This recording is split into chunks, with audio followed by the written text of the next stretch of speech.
এবার মেয়েটা বলে, কে আপনি? এই মরুভূমির মাঝখানে রৌদ্রের মধ্যে দাঁড়িয়ে দাঁড়িয়ে কথা বলেন, কে আপনি? ঘরে আসেন। সৈয়দনা ইব্রাহিম বলে, না, আমার পরিচয় দিব না, ঘরেও আসবো না। মেয়েটা বলে, আপনি যদি ঘরে না আসেন আমি কিন্তু রাগ করব। সুবহানাল্লাহ কোন। জোর করে ঘরে নিলেন, শরবত খাওয়ালেন, খেজুর খাওয়ালেন, রুটি খাওয়ালেন, মাংস খাওয়ালেন। সৈয়দনা ইব্রাহিমও চোখের পানি ছেড়ে দোয়া করলেন। ও মিয়া, এটাও মাইয়া, আগেরটাও। আহা, বেশ কম আসরা নাই। সৈয়দনা ইব্রাহিম মাথায় হাত বুলিয়ে দিয়ে দোয়া করলেন আর বললেন, তোমার স্বামী যখন বন থেকে ফিরে আসবে ফাকরাই আলাইহিস সালাম, তোমার স্বামীর একটা সালাম দিবা, আর বলবা ঘরের দরজার নতুন চৌকাঠ যেন জীবনেও না পাল্টায়। সৈয়দনা ইব্রাহিম ওনার ছেলে ইসমাইলরে দেখতে গেলেন। অনেক দিন পরে দেখতে গেলেন। ওই দিন বাড়িতে সৈয়দনা ইসমাইল বাড়িতে নাই, বনে গিয়েছে শিকার করার জন্য। বাড়িতে সৈয়দনা ইসমাইলের বিবি সৈয়দনা ইব্রাহিম ঘরের দরজার বাইরে থেকে সালাম দিয়ে বললেন, আসসালামু আলাইকুম। ভেতর থেকে কর্কশ গলায় একটা মেয়ে সালামের উত্তর দিয়ে বলল, ওয়া আলাইকাস সালাম। গলার মধ্যে কোনো মায়া নাই, মহব্বত নাই। জিজ্ঞেস করলো সৈয়দনা ইব্রাহিম, মা কেমন আছো? কাইফা হালুকি ইয়া উম্মি। মেয়েটা কয়, বেশি সুবিধার না। তোমাদের খাওয়া দাওয়া কেমন চলে? ভালো না। তোমার জামাই কই? বনে গেছে। এবার মেয়েটা বলতেছে, আমনে কেডা? সৈয়দনা ইব্রাহিম বলে, আমি কে চিনবা না? ইদা জাআ যাওজুকা মিনাল গাবা, স্বামী যখন বন থেকে ফিরবে ফাকরাই আলাইহিস সালাম, তোমার স্বামীর একটা সালাম দিবা। ওয়া মুরিহি আন ইগাইরা আতাবাতা বাবিহি, আর বলবা ঘরের দরজার চৌকাঠটা যেন তোমার স্বামী পাল্টে দেয়। এই কথা বলে বুখারীর বর্ণনা। কিসের হাদিস? বুখারীর হাদিস। ইব্রাহিম চলে গেলেন। ইসমাইল আসার পরে বিবি বলতে আরম্ভ করছে, দুপুরবেলা একটা বুড়া আইছিল। বুড়া কে আইছিল?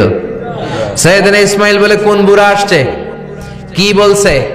বিবি বলে, আপনারে সালাম বলছে। ওয়া আলাইকুমুস সালাম। আর কি বলেছে? আর বলছে ঘরের দরজার চৌকাঠ যেন আপনি পাল্টে ফেলেন। এই কথা বলার পরে সৈয়দনা ইসমাইল চিৎকার দিয়ে বলে, ও কি করলি তুই? নিজের কপাল পুড়লি, নিজের কপালে নিজে কুড়াল মারলি। ও মিয়া, চোর বোঝে চোরের সিগনাল, পুলিশ বোঝে পুলিশের সিগনাল, নবী বোঝে নবীর সিগনাল, ঠিক কিনা? সৈয়দনা ইব্রাহিম যা বলছে ইসমাইল আলাইহিস সালাম ধরে ফেলছে। ডেকে বললে, এটা বুড়া না, এটা তোর শ্বশুর, এইটা আমার বাবা ইব্রাহিম খলিল। আমার বাবা যা বলেছে, সিগন্যালটা তো গ্রিন সিগন্যাল না, এটা তো রেড সিগন্যাল, এটা তো বিপদ সংকেত। আমার বাবা যা বলেছে এর মানে হলো তোরে যেন আমি তালাক দেই। Get out, get out, I divorced you, তোরে তালাক দিয়ে দিলাম। বাবার খুশির জন্য তালাক দিয়ে দিস। আপনার আব্বাও যদি আপনার বউরে এমনি তালাক দিয়ে ফেলতে বলে, দিবেন নাকি? আবার দিয়া ফেলেন, দিয়েন না, মুসিবত আছে। আপনার বাবাও বাবা, সৈয়দনা ইসমাইলের বাবা, ইব্রাহিমও বাবা, ঠিক কিনা? সৈয়দনা ইব্রাহিম মন গড়া কথা বলতেন না, আকাশ থেকে ওহী আসলে বলতেন। এই জন্য আপনার বাবা যদি বলে বউরে তালাক দিয়েন না, খবরদার, বাবারেও বুঝাইবেন, বউরেও বুঝাইবেন, ঘরে সংলাপ করবেন, সমঝোতা করবেন। আমাকে দুই নেত্রী সংলাপ করে না তো কি হয়েছে, আমরা সংলাপ করব, ঠিক কিনা? ঘরে ঘরে আমরা সংলাপ শুরু করব, মিলাই দিবেন, হ্যাঁ, বুঝাই দিবেন, বাবারও বুঝাবেন, বউরেও বুঝাবেন। তালাক দেওয়ার ইসলামী যে সিস্টেম, এটাকেও মেনটেন করলে পৃথিবীতে কোনো তালাকই থাকবে না, ডিভোর্স রেট একেবারে কমে যাবে। এখন ঘরে ঘরে তালাক, ঠিক কিনা? তালাক দেওয়ার সিস্টেম হচ্ছে পঞ্চম স্টেপে যে তালাক, পঞ্চম ধাপে। প্রথম ধাপ হচ্ছে ফাইদুহুন্না, বউয়ের সাথে ঝগড়া হইলে ফাইদুহুন্না, বউরে কক্সবাজার বেড়াইতে নিয়ে যাও, বসুন্ধরায় শপিং করে দিবা, নানিরে লইয়া ঘুরতে যাবেন, যমুনা ফিউচার পার্কে নানিরে বেনারসি শাড়ি কিনা দিবেন, কসমেটিক্সের বক্স কিনা দিবেন। এজন্য বললো ফাইদুহুন্না, বেপরদায় চললে ওয়াজ করবেন, নসিহত করবেন। এই জন্য বউয়ের সাথে যদি ঝগড়া হয় তালাক না, ইসলাম প্রথমে বলছে ফাইদুহুন্না, ওয়াজ করেন, বুঝান, ঘুরতে নিয়ে যান, শাড়ি কিনে দেন। এতেও যদি লাভ না হয়, ওয়াহজুরুহুন্না ফিল মাদাজি, বিছানা আলাদা করেন, বউ থাকবে এক ঘরে, আপনি থাকবেন আরেক ঘরে। হয়তো এই বিচ্ছেদের কারণে ভুল বোঝাবুঝি ভেঙে যাবে, স্ত্রী ফিরে আসবে, ঠিক কিনা? এতেও কাজ হয় না। তারপরে আল্লাহ বললেন ওয়াদ্রিবুহুন্না, এবার একটু শাসন করেন। ঘুরতে নিলেন, কাজ হয় না, শাড়ি কিনা দিলেন, কাজ হয় না, রোম আলাদা করলেন, এরপরও কাজ হয় না, এরপর ওয়াদ্রিবুহুন্না, শাসন করেন। অনেকে এটার অর্থ করে বউরে পিটাও না, পিটানো না। বিশ্বনবী কোনোদিন বউয়ের গায়ে হাত দেয় নাই, ঠিক কিনা? এই ওয়াদ্রিবুহুন্নার শাব্দিক অর্থ হলো পিটাও, কিন্তু পারিভাষিক অর্থ হলো স্ত্রীকে একটু শাসন করো। মুফাসসিররা এই আয়াতের তাফসীর করতে যে হয়রান হয়ে গেছে। অনেকে বলছে ছোট্ট কাঠি দিয়ে পিটাও, আর বলে এই কথা শোনো না কেন, দুইটা বাচ্চা হয়ে গেছে, তিনটা সন্তান হয়েছে, এখন সংসার ভাঙতে চাও কেন? অনেক মুফাসসির বলে মেসওয়াক দিয়ে বাড়ি মারো আস্তে আস্তে। অনেক মুফাসসির কয় কোল বালিশ দিয়ে পিটাও যাতে হাত পা না ভাঙে। ঠিক কি না? ওয়াদরিবুহুন্না, শাসন করো, শাসনও যখন কাজ হয় না, তারপরে আল্লাহ বললেন ফাবাআসু হাকামাম মিন আহলিহি হাকামাম মিন আহলিহা, উভয় পক্ষের মুরব্বীরা বসবে, মিলায় দেওয়ার চেষ্টা করবে, এতও কাজ হয় না, 4টা স্টেপ শেষ, 5ম স্টেপে তালাক। তাও রাগের ছোট যে আমরা বলে দিই 3 তালাক 22 তালাক, এভাবে না। তালাক 2 ধরনের, তালাক সুন্নি, তালাক আল বেদঈ। একটা সুন্নতি তালাক আর একটা বেদাতি তালাক। বেদাতি তালাক দেয়া যাবে না, সুন্নতি তালাক দিবেন। মানে প্রতি মাসে একটা, আপনার বউয়ের যখন মাসিক হয় না, যখন পিরিয়ড হয় না, আপনার বউ যখন সুস্থ আছে, ক্লিন আছে, তখন এক তালাক। 1 মাসের মধ্যে ফিরে আনার সুযোগ আছে না নাই?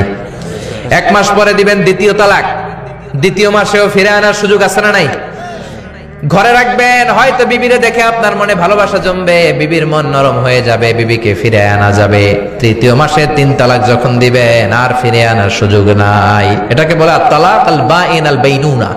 এরপরে আর ফিরে আনার সুযোগ নাই। এই প্রসিডিউর গুলো যদি মেনটেন করেন, তালাক হবে? তালাক হওয়ার সুযোগ আছে? এজন্য এগুলো মেনটেন করে তালাক দিবেন, ডিভোর্স রেট কমে যাবে। ওমরে ফারুকের জামানায় এক লোক তার স্ত্রীকে 100 তালাক দিছে। কয় তালাক? এরকম ডাকাত বাংলাদেশও আছে না নাই?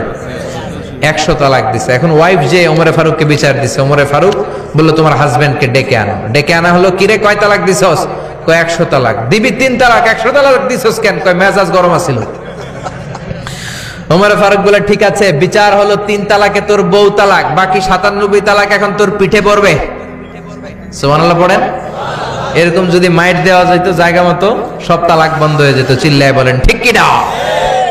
এজন্য আপনার বাবা যদি বলে ও বাবা তোর বউরে তালাক দে, তালাক দিবেন না, বুঝাবেন। বাবারেও বুঝান, বউরেও বুঝান, বরকত দিবে কে? সাইয়েদনা ইব্রাহিম বললেন ঘরের দরজার চৌকাঠ পাল্টে ফেলো। মনে আছে ঘটনা? না ভুলে গেছেন বোধহয়? তালাক দিয়ে দিলেন বিবিকে। নতুন সংসার শুরু হলো, আরেকটা বংশীয় নেককার মেয়েকে বিয়ে করলেন। 3 বছর পর সাইয়েদনা ইব্রাহিম আবার বেড়াতে আসলেন। আজকেও সাইয়েদনা ইসমাইল বাসায় নাই। সাইয়েদনা ইব্রাহিম সালাম দিলেন, আসসালামু আলাইক। এবার জাদুমাখা কণ্ঠে, কুকিল কণ্ঠে, মোলায়েম কণ্ঠের একটা মেয়ে ঘরের ভেতর থেকে বলে ওয়া আলাইকুমুস সালাম। ওয়া আলাইকুমুস সালাম।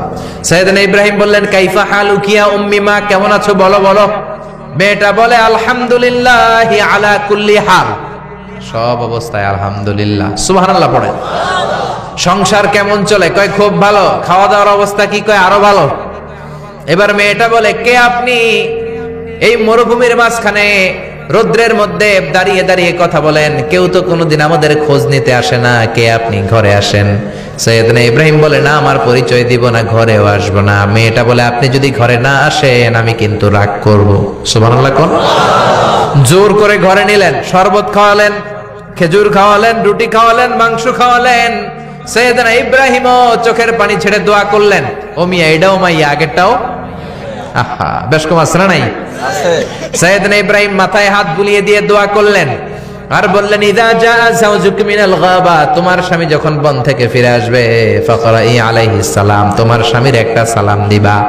ওয়া মুরিহি আন ইউসবিতা আতাবাতা বাবিহি, আর বলবা ঘরের দরজার নতুন চৌকাঠ যেন জীবনেও না পাল্টায়। চলে গেলেন। ইসমাইল আসলেন। বেবি বলল নুরানি চেহারার এক আল্লাহর ওলির মতো মুরব্বী লোক আসছিল। মুরব্বী আসছে শুনে ইসমাইল তো ভয় পেয়ে গেলেন, কিরে আগে তো একটা ঘটনা ঘটছে, ঠিক কিনা? কেমন আচরণ করেছিস বল। বিবি বলে আপনি ভয় পাবেন না, আমি খুব ভালো আচরণ করেছি, আপ্যায়ন করেছি। তিনিও খুশি হয়ে আমার মাথায় হাত বুলিয়ে দোয়া করে দিয়েছেন আর বলেছেন ঘরের দরজার নতুন চৌকাঠ যেন জীবনেও আপনি না পাল্টান। সুবহানাল্লাহ। সাইয়েদনা ইসমাইল বিবিকে জড়িয়ে ধরলেন। বিবিকে জড়িয়ে ধরে বললেন ও বিবি, তুই তো পরীক্ষায় গোল্ডেন এ প্লাস। কি এ প্লাস? যেই মুরব্বী লোকটা এসেছিল সাধারণ কোনো মানুষ নয়, তোমার শ্বশুর আমার বাবা ইব্রাহিম খালিল। আমার বাবা যেই কথা বলে গিয়েছেন, যে ইঙ্গিত দিয়েছেন, এটা তো গ্রিন সিগন্যাল।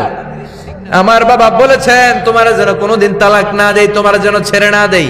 এই যে তোমার হাতটা দুনিয়ার বুকে ধরলাম, জান্নাতে যেন তোমার হাত ধরে এই দুজনে জান্নাতে ঢুকে যায়। এজন্য বাবা মায়ের দোয়ার দরকার আছে না নাই? মায়ের দোয়ার চেয়ে বড় দোয়া আছে নাকি? জোরে বলেন।